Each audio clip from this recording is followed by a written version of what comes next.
Hi YouTube. My wife and I want to get new gravel bikes with rack and fender mounts for touring. We currently are using mountain bikes for our gravel bikes. Hers is a Cannondale Flash, probably about 2010 with 26-inch wheels, 195 tires, and it's very light. The Cannondale Flash with frame bag, pedals, handlebar bag, hand sanitizer and tools, a bell, blinky light, water bottle cages, and pedals. Weighs 19 pounds 12 ounces. So I suspect that probably is around 17 pounds 12 ounces. So this is probably an 18-pound bike. By the way, this is a 3x drivetrain, so there's 3 chain rings on the front, and anybody who tells you that that can't be light, I'm here to tell you you're wrong. Mine is a Scott Scale 700 2016, 27.5 by 2.1 tires, super low gearing. Both of these bikes have very low gearing. It's also very light. My Scott Scale weighs 19 pounds 1 ounce, no pedals, no water bottle cages, no bags, no nothing. Because I was thinking of selling this bike, but now I'm having second thoughts. We like these bikes a lot, but I'd like to get drop bar bikes with rack and fender mounts. So when we did the Cross Vermont, Cross New Hampshire adventure trails, my wife used typical bike packing bags where she had a seat bag, a frame bag, and a roll in the front. And she also had to carry a backpack because all her stuff couldn't fit in there. I had a Toe Peak strap-on bike rack, which straps onto your seat stays like that, and it worked well. It did slip down every day. Eventually it worked its way down to the point where it was almost touching my tire. All in all, I thought that was very good, but you're not supposed to use these on carbon fiber frames, which both of these are. That's why we want to get something with rack mounts, and also we had quite a bit of rain on the trip, so I'd also like to get something with full fender mounts. Okay, the next thing I want to talk about is the gearing. So on these two bikes, my wife's Flash, she has 22-32-44 for front chain rings and 11-34 for her cassette, which gives her a low gear of 17 gear inches, which is really low. And this is a mountain bike, and I would expect to have really low gear inches. It also has a high gear of 104. That means at 60 RPMs in her low gear, she could go around 3 miles an hour and still be pedaling a reasonable cadence. She can also pedal at 90 RPMs and go 28 miles an hour and not spin out. My bike, 26 by 36 chain rings in the front and 11-42 in the rear, which also gives me a 17-inch low gear, but it only gives me an 89 for a high gear, which is going to spin out at around 24 miles an hour. Okay, there's a couple other requirements. I want round handlebars so I can use the GPS mounts that I have. I can mount my GoPro, and also so I can mount my light on the handlebars.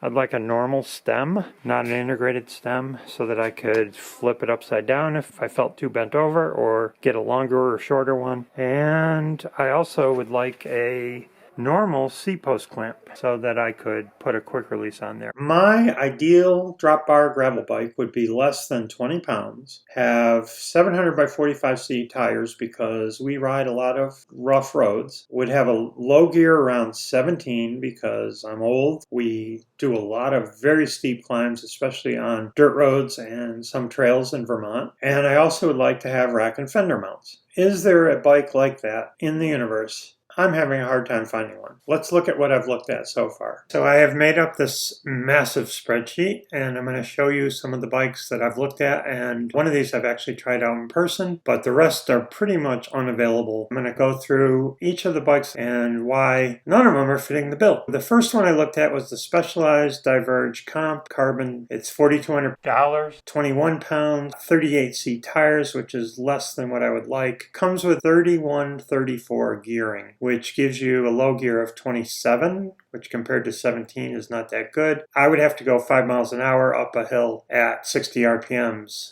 There's a lot of hills where I can't do that. The high gear actually gives you a pretty good speed of 32. My max speed, I kind of spin out at 24 miles an hour, and there's some slight downhills on gravel roads where there's some segments. I could go faster if I had bigger gears, so I can't get very high in the standings on that segment. On the stems, on the Diverge, because of its suspension stem, you need a shim in order to change to a normal stem. The seat post clamp looks to be standard. The shifting, which I didn't mention, is cable actuated. The shifting on the Diverge Expert is electronic. I guess the battery lasts 80 hours, but if you're on a bike packing trip, now you have to bring a charger and a cable and a battery pack. But there is an advantage to going with electronic shifting, is you'll never have to do any cable maintenance ever again. So the Diverge supposedly has rack mounts. I've seen the ones at the bottom, but I haven't seen the ones at the very top. I think there's a different seat post clamp that they supply in the package. I don't know about fender mounts. I don't think it has anything for doing full fender mounts. It does have a front suspension thing. The colors aren't great on the comp version, but on the expert version, they're a little bit better. By the way, on the expert version, same weight. It's a 1x system with a 40/50, and unfortunately this is an NX rear cassette, which is very heavy. If they had only used like a mountain bike GX cassette, this would be a whole lot better. But the gearing is actually not terrible. This is the only bike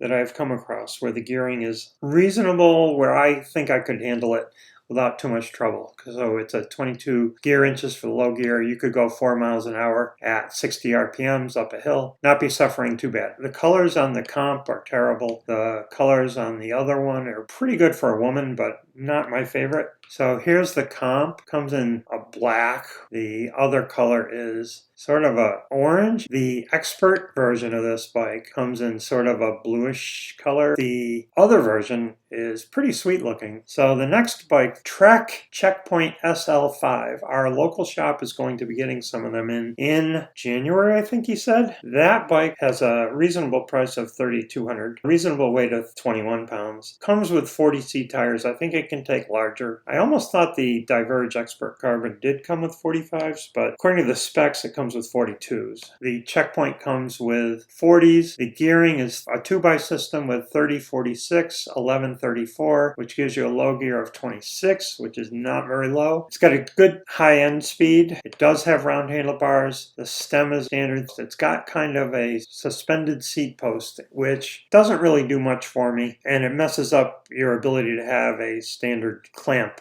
And it does have rack and fender mounts. It does have a rear suspension. The Specialized has that Future Shock front suspension, which seems pretty good. I actually liked it a lot. Rear suspension I'm not so sure of. So the Checkpoint comes in a crappy gray, but it also comes in a pretty bright red, which I like a lot. I don't know what can be changed on a bike and what can't be changed on a bike to make the gearing better. But if you know, let me know. Niner makes a beautiful bike. I love the colors of this bike. It's a black and green color. And I actually saw this bike on eBay. It was a RLT9 RDO 3-star, and the guy had some specs listed on the eBay listing, which I questioned him on, and he said, oh, go look at the 3-star version of this bike. But when I did go to the 3-star version, there was only a single chainring bike, and this one had 2 in the front. But the listing listed it as having an 1142 in the rear. I kind of figured out that the front should be a 3450, and if the back was 1142, it would have been great. But the back was 1132, which gave me a 29, which so far is the worst of all the low gears. The bike didn't work out for me. Plus, there was some damage in the bottom bracket area. So I ended up returning the bike, unfortunately, because I really wanted to like it. And it was a very good weight. It was only like 20 pounds. Everything about it was really cool. It had rack and fender mounts. It was a great color, but didn't work out. So I went and looked at something that I thought might be a little bit better, which was the Niner RLT RDO 2x4-star build. It actually is $4,300, which isn't too bad. 20 pounds, 700C by 45 tires, which is great. 3247 and 1134, which is just slightly better than 34, 1132. Still not gears that I could push, especially with a load. Everything else about it is great. It's got round handlebars, standard stem, rack and fender mounts. I love the color. Anyway,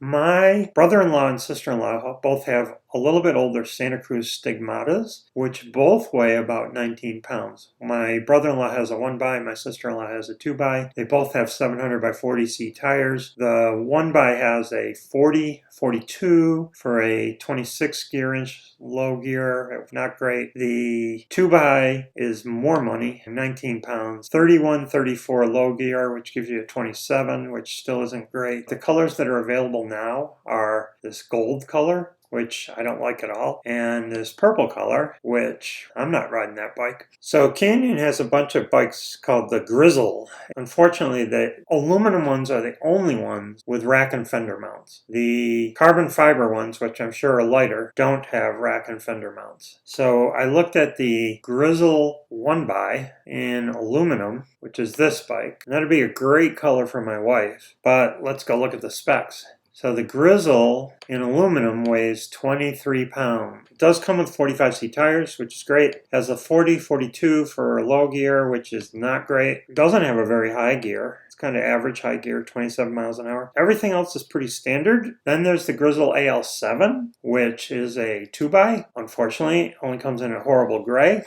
I'd never ride that bike. Hardly worth discussing, but even more heavy, 23.5 pounds. Still 45C tires. 30, 34 for low gear, which is pretty difficult for me to push. It does have round handlebars, all that other stuff. It does not have fender mounts. I'm not even sure the AL1 has fender mounts. That might be a mistake. So I can see right here there's rack mounts right there. But I don't believe this bike has any fender mounting ability. And if I go back to the Grizzle 1, I don't see them mentioning fender mounts. I can tell that has rack mounts. See, this is the carbon version. It doesn't have any rack mounts there. But the aluminum version does have rack mounts. And you can see a little circle there and a little hole there. That's where a rack would be mounted on. So the next bike I looked at, Cannondale Topstone Carbon 2. It is moderately priced. It is not very light. It doesn't have very big tires. 30, 34 for low gear, which is still too hard for me. Does not have round handlebars. It's got some kind of integrated stem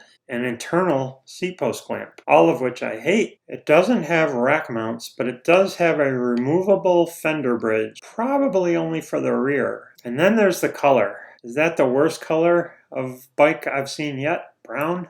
Yes. Next bike is a company out of England who kind of custom makes bikes, and they have a Ribble CGR, which stands for Cross Gravel Road, SL, Shimano, and Ultegra for only $2,756, which is great. And the weight is great, 20.2 pounds. It only comes with 40C tires. The bad thing is it's only got 1-to-1 gearing, 34 to 34, which only gives you a 30, which is so far the worst. It does have round handlebars. I couldn't tell whether the stem was reversible or not, or replaceable easily. The seat post clamp looks to be internal. The rest of everything is great. It has rack and fender mounts, and the colors that you can choose are pretty awesome. Their bike builder thing is really cool. Say I were to choose this bike, if I chose a size, I usually run large. Now here you can choose, okay, that was your frame size.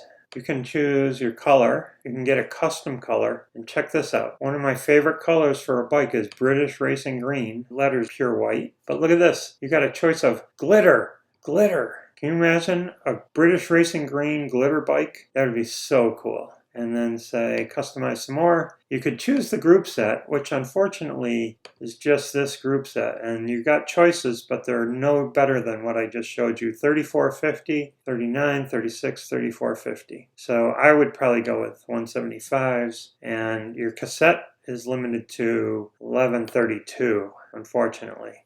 The next bike, I thought Salsa might have something. So they have something called the Journeyman 650B. I love the color. It unfortunately comes in a 1x, some sort of Sora, which is a 2x. Let's see what the gearing is on that. 3046 with an 1134 cassette. So that's the same as this bike, the Truck Checkpoint, which is still a little rough as far as gearing. So the Salsa Journeyman is really heavy. It's got really big tires, which is great. It doesn't have a great top speed. Everything else is perfect. It's got rack and fender mounts and it comes in a bright yellow. Unfortunately, it's only available in aluminum and it's not light. The War Road is the wrong one. Warbird Gravel Racing, which is probably not what I really want to do. It does not appear to have rack and fender mounts. Might have a fender mount. I see a little circle there. Not a fender mount, a rack mount. Fender mounts. Rear rack friendly. Compatible with their rack mount and optional Salsa rack lock seat collar, which is probably very similar to what the Specialized Diverge has. 700 by 42 tires. Top tube bag mount. So this is a pretty cool bike. 18.2 pounds. Whoa! Well, it's electronic shifting. 10 to 33, 12 speed, but 30-33 is not very low. I wonder how much lower you could make this. But that's an interesting bike that I really hadn't looked at. I don't like the color. Let's see if they have any other warbird. GRX 810. That color doesn't do a lot for me. Try the this one. 30, 34. That color, I don't know. 42-42, 1-to-1, not low enough. That color I kind of like, 42-42. I wonder what you could change the front chainring to, how much smaller you could make it. It'd be really nice if these came with mountain bike gearing of 10 to 50, and you could have a 40-50. So the Salsa Journeyman and Warbird look interesting, especially the Warbird. I didn't realize it was so light. So then the last bike that I looked at was the Marin Headlands 2, which is $3,000, weighs 21.4 pounds, which is okay. 40C tires, 42-42 for gearing. Not great. 1-to-1 again. Everything else is standard. It actually comes with a dropper and it's carbon. So let's go look at that bike, and this will be the end of the video. So this is the Marin Headlands 2. You can buy just a frame set for $18.49. This one says that it has mudguard and rear carrier mounting. Plentiful gear mounts. So it does have mounts all over the place for a top tube bag, a bag underneath, ton of water bottles, but it also has rack and fender mounts. It looks like it's only got one little thing here. If you look at some of these other ones, what does the Warbird have? The Warbird's got 3 places to mount things on. So that's what I've found out so far. If you have any suggestions on what would be an awesome bike, let me know. Thanks for watching.